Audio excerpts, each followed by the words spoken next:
All right. What is going on, everybody? Welcome back to another day of SaberSim's DFS office hours. Today is Tuesday, July 2nd of 2024. Looking ahead, we have an 11-game MLB main slate today, as well as Wimbledon is still going on as well. So it should be a fun day of DFS. For those of you who are new here, welcome. My name is Andrew. I'm one of the coaches over here at SaberSim.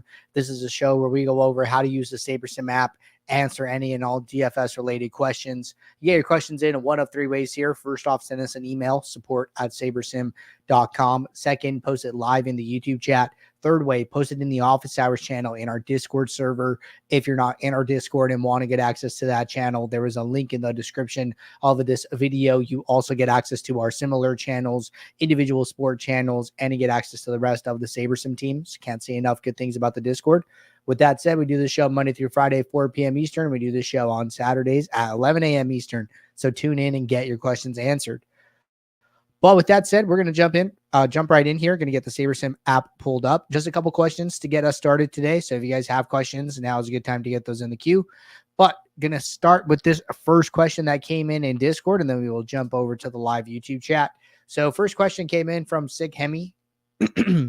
Question says, is it best to cap pitchers? And also Chris in his video filters using ROI for both. Is there a difference between risk adjusted ROI and ROI? And is it always better to go one unique under the max? Okay, so like three questions in this one. So let's hit them one at a time.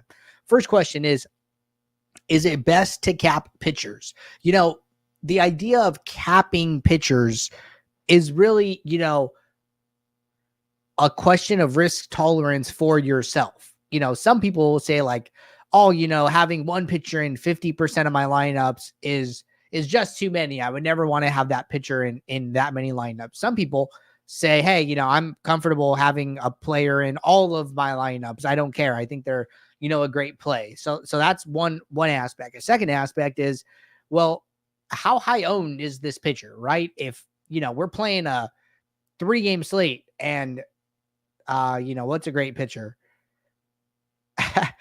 I'm getting older, guys. The first pitchers that I thought of are either not good right now or maybe not even playing. So I'm trying to think of, somebody more relevant. Paul Skeens, let's go with Paul Skeens, right? It's a 3-game slate. He's the only pitcher, in the 9K plus range. And, he's projected to be 75% owned. Well, if you have him in 100% of your lineups, that's really not that much leverage on the field at all. But if we're looking at the slate like today, what does having 100% of Grayson Rodriguez at 30% ownership mean? Means you're about, a little over 3x the field there. That's decent leverage, right? But what if you have 100% of somebody like Brady Singer at 3%? Well, now, you are extremely, extremely leveraged on the field. So I say this to make the case that, ownership projections also matter when it comes to deciding whether or not to cap a pitcher. You say, hey, I never want a pitcher in more than 50% of my lineups, but that pitcher is projected to be owned 75% in the contest. You're basically saying, hey, no matter what, I will never be positive leverage or even neutral on this player.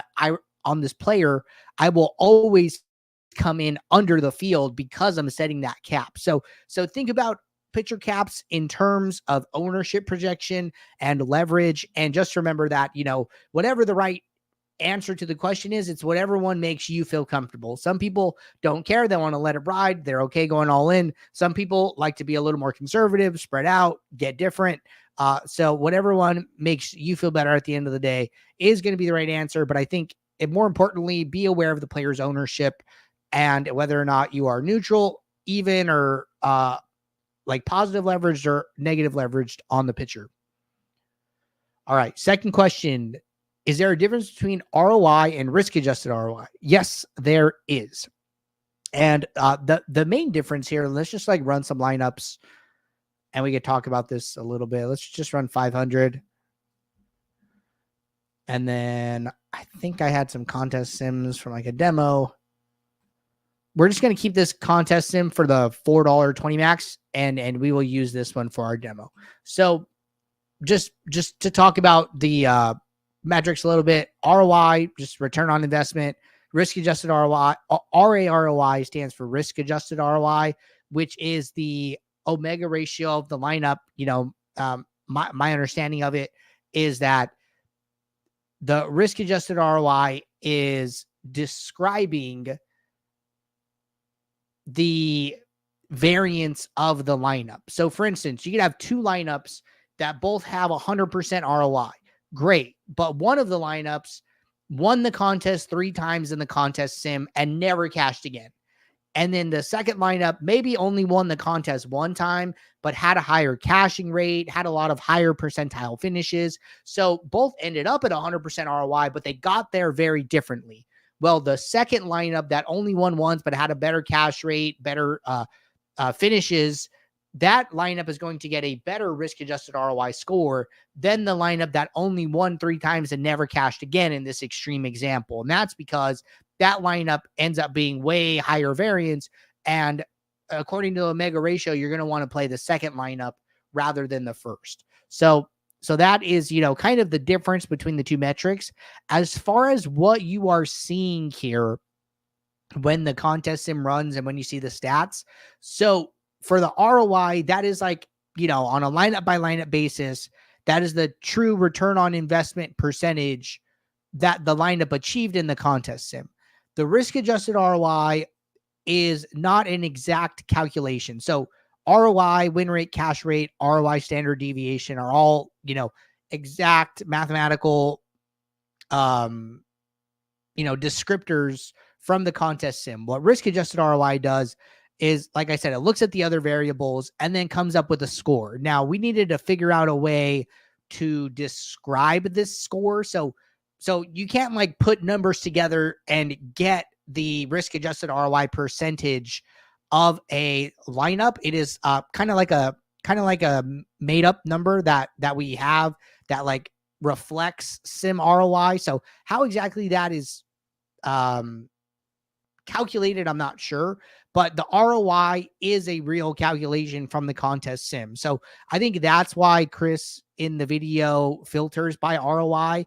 And that's why I recommend filtering by ROI as well. I do all of my filtering. Like if I want to come into my pool and say, hey, show me lineups that have an ROI that is greater than 0, it's always going to be a more concrete filter than just say, hey, show me lineups with a risk adjusted ROI greater than 0. So I would use ROI rather than RAROI when filtering your pools. But as far as sorting metrics, I would sort with the risk adjusted ROI. So filtering, ROI, sorting, risk adjusted ROI. All right. Question from John. Jordan Minch, is that all 3? Okay, wait. One more question. Is it always best to go 1 unique under the max? So this kind of goes back to the first point here with the pitchers. So see, like for me, the way I like to do this is, first of all, I like to move my columns around. That way I can make sure I always see exposure, pool, and leverage, right? These are the 3 things I care about. So I'm going to sort by exposure, and I'm just going to go to the all tab. And then I'm going to see, hey, I have some pretty high leverages, right? Like 5% owned Logan O'Hop, 40% of my lineups, 5% Drury, 35%, 5% Nito, 35%, 28% owned Lewis Gill, 75% exposure. These are all really high. Now, if I were to go 1 under the max here, and I'm going to put all the lineups back in the pool just to do it. So I have more options here. Now, if I were to go 1 under the max for min uniques, looks like I can get to 8 min uniques. Does not look like I can get to 9. So 9 is the max. 9 is where no more are available. And then 8 would be like the max, right? So if I wanted to go at 8, I'm going to see I have a lot flatter leverages here. Don't really have much leverage, like nobody more than like 17%, I think is the highest here. Maybe this isn't enough leverage for me. Maybe I don't like this. Maybe I want to take a bigger stand on the slate. Maybe I don't want to be so spread out, right? So maybe I drop it down to 7, right? And then, basically what I'm doing is like, hey, do the exposures, the leverages that I'm seeing match my risk tolerance, and do they agree with how I want to approach this slate? Maybe there's like a really good hitting spot that I think is a good pivot, but because I'm using such a high value of min uniques, I'm not getting to as much of that team as I would actually want to get to. So then, that would be a reason to use a lower number of min uniques. So you don't get so spread out. You can still take some stands on the slate. But ultimately, this is how I would be doing this, right? Where, I've gone from 8 min uniques down to 6. And one thing I noticed is that, hey, I have 3 pitchers between 25 to 50% exposure, but I still don't have any batter higher than 20% exposure. And I'm totally cool with that.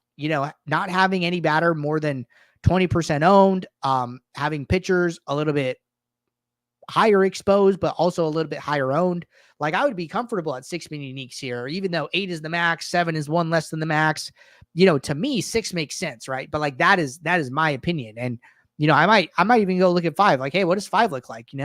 How do we feel about 5? And then now we get a couple batters at like 25%, taking a little bit bigger stands on some pitchers with Gil and Grayson Rodriguez, 50 to 60%.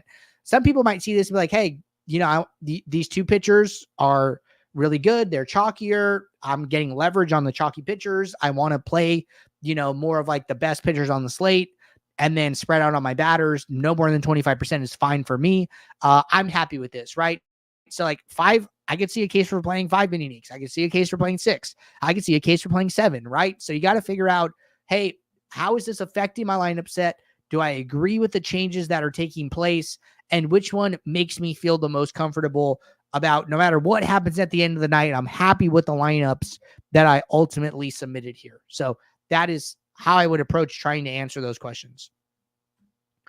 All right, John said, Jordan mentioned that if you are making a ton of adjustments, you shouldn't use that as your base build. Does that mean don't use that build to sort by?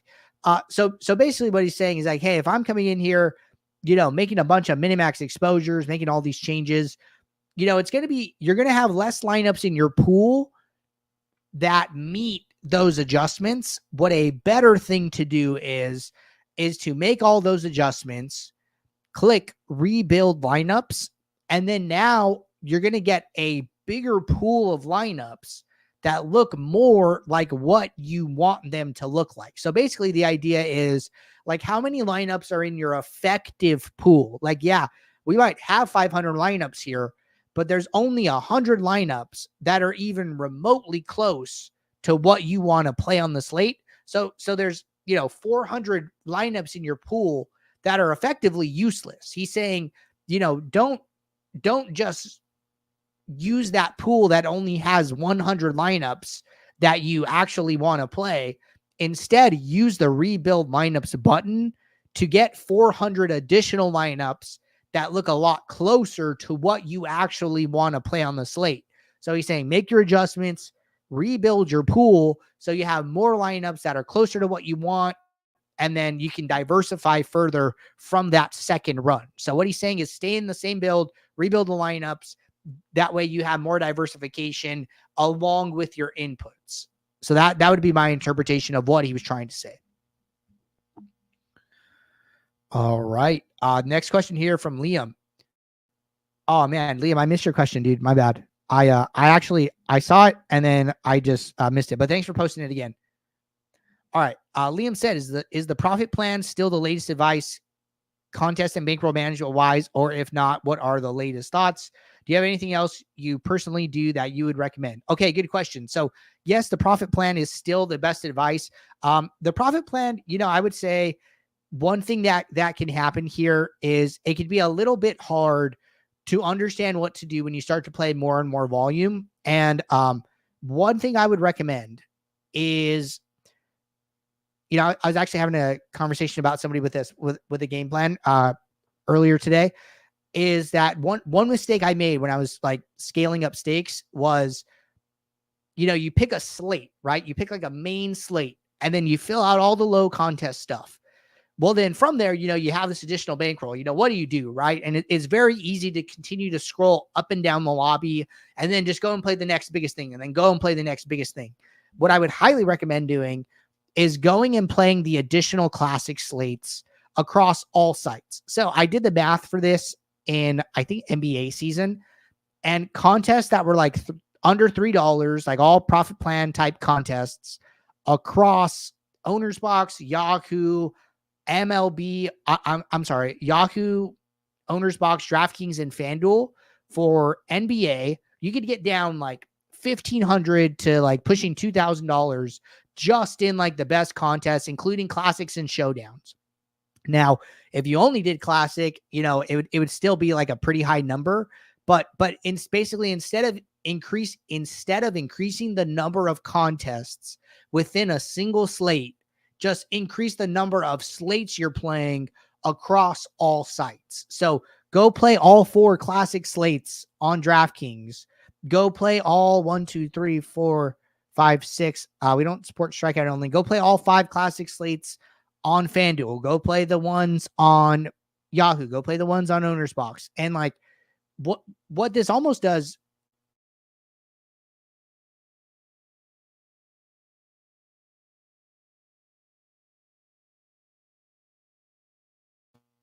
because the reason for it is, okay, well, if 11 game main slate, you don't have, the Braves who score 14 runs.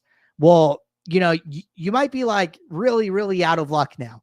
But if you're also playing the turbo and you're also playing the night, and not only is that game not on either of these, these slates don't share games within each other either. So like now you're getting multiple levels of almost bankroll diversification just by spreading out the number of slates you're playing. And, you're spreading out your risk. You're getting more money down on a night to night basis. Same applies if you're playing the individual showdowns. You could brick one and, has no bearing on the other. So increasing number of slates is something that I would highly recommend if you're trying to scale your play, trying to, take the profit plan a step further. That is, in my opinion, one of the best things you can do. All right. Looks like we had a follow-up from John. I'm going to stick on this one from Liam, and then we'll jump back to John. Don't want to do too much back and forth. So Liam said, how do you attack the other classic slates? Just the flagship tournaments tend to be the only worthwhile GPPs.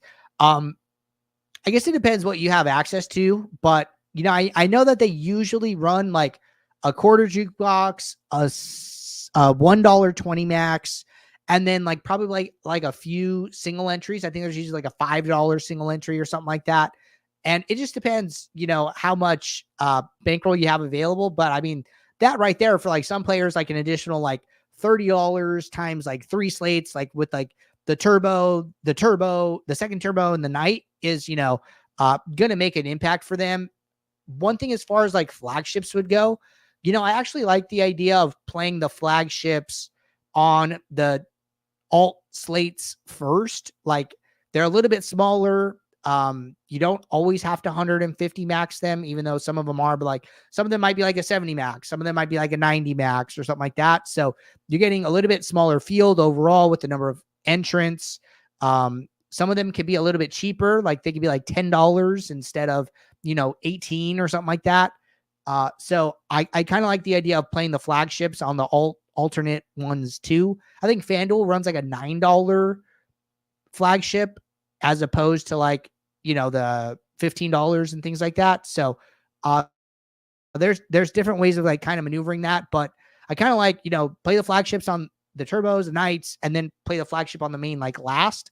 But that's just my opinion. So hope that helps you out. All right, jumping back to John. Okay, John said, sorry, I was referencing the self sim. What's the purpose of filtering by ROI greater than 0? Are the top lineups given in the sim positive ROI anyways? So basically, let's talk about the self sim a little bit, right? So let's say I go and I'm going to create another contest sim for this $4.20 max, add contest sim, and then I'm going to go back to my build, and then I'm going to go to the contest sim settings. And then I'm going to change my field lineup source from the static field to my own build, right? This is the big topic lately. And then I'm going to identify this contest sim, give it a little bit different name here. So the idea here is that let's say that I have these 500 lineups, and then let's say I run these 2 sims. Well, in one contest sim, a lineup could grade out positively, right? Let's say a lineup grades out positively against the static field. Well, then when I run that subset of positive lineups against the other lineups in this build, maybe it grades out negatively. And that is basically what you are trying to get rid of when you run the self sim. You are trying to account for, okay, from this pool, this now pool of leveraged lineups that do well against the field, which lineups do well against each other. And that's what you're accounting for. And you can see this by the number of lineups that get trashed, right? So in the first contest sim against the field, I'm going to say, hey, show me lineups with ROI greater than 0. And I trashed 401 lineups, which seems like a lot. And then I'm going to say, go from the self sim and then show me lineups that are also greater than 0. And then now my trash lineups have gone from 401 to 465. So there was an overlap of 64 lineups that they graded out well in one contest sim, but when I put those lineups in a contest against each other, they did not grade out well anymore. And this is like the concept of, hey, ultimately the goal is to, place very, very high in your contest, right? So let's say, you're trying to shoot for like a top 1% finish. Well, if you have 10,000 entries in your contest, top 1% is 100th place. It's good, but it's still not first, right? So how do you go from 1% to 0.1% to 0.01%? And that's kind of what this self sim is trying to accomplish. It's trying to take the lineups that grade out well against the field and say, hey, on a second level, how do they grade out, when pitted up against other lineups that also grade out well against the field? And that is what it's accomplishing there. All right. Hit that follow up from John. Gonna just keep scrolling down here. Liam said, thank you. Yeah, man. Happy to help out. Jerome said, is the strikeouts only sim working? The option is there, but it doesn't seem to actually be available to create any entries. As far as I know right now, we do not support the strikeout only format. I think it's like really, really new for FanDuel. I've only seen it the past couple weeks. So I'm almost positive we are not supporting strikeout only at the moment. All right. MCG said, when I buy inside of your program, do I get that particular platform? I am new to your channel. Thank you. Okay, awesome. Welcome. So we have 3 subscription levels, standard, pro, and ultimate, and then all of them come with all sports. All of them, you're able to build lineups. The biggest difference is on standard, you can build 500 lineups. On pro, you can build 5,000 lineups. And then on ultimate, you get access to the contest sims, which is this contest simming ability with the ROIs, the risk adjusted ROIs. All these sorting metrics come from the contest sim on ultimate. So those are like the big differences between the plans. You can also find more info at sabersim.com/pricing for details about the differences. All right. Next question. Huge difference from a bigger slate to small slates. For example, I've won quite a few like dime times and 300s ones, but never close in like the 10K or 15. I use the same process, but never close. What should I be looking at in those? FYI, all lineups are 20 max. Okay. So, there are going to be differences definitely here. The smaller the slate, the closer and closer you're going to move towards needing like an optimal lineup. On these bigger slates, you can get away with it a little more, right? So one thing is like you're always looking for the winning lineup, not the highest scoring possible lineup, right? You're really not going to find that, especially on these larger slates. Even like a 2-game, 3-game MLB slate, you probably won't even find it. So not like MLB is a sport where you're not going to need an optimal all the time here. I would say that diversification is important. I would say mix in some single entry and some 3 max into your contest selection, right? One thing that we found in our back testing was that players who were only playing, 20 max and 150 max needed a bigger bankroll to weather the swings than players that were mixing in single entry and 3 max with their contest selection there. So playing some of those smaller field stuff, playing some of that single entry is going to help you to weather the swings of DFS. But I would definitely start with your contest selection. As far as like process goes, I'm not doing like a ton different. I would say that, if you want to take a stand on a, I just think like your overall exposures might be a little bit higher in some of this smaller field stuff, or I'm sorry, smaller slate stuff, as opposed to these large classic slates where there's ultimately probably a lot of paths to victory, as opposed to like needing, a particular team, game, pitcher.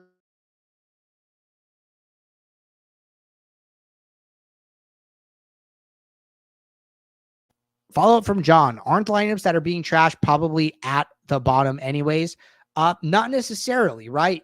Especially like those 64 lineups that overlap. Those are kind of the ones that we want to be aware of. And then especially once you start to diversify your lineups, when you start to use min uniques, you might get some of that overlap, right?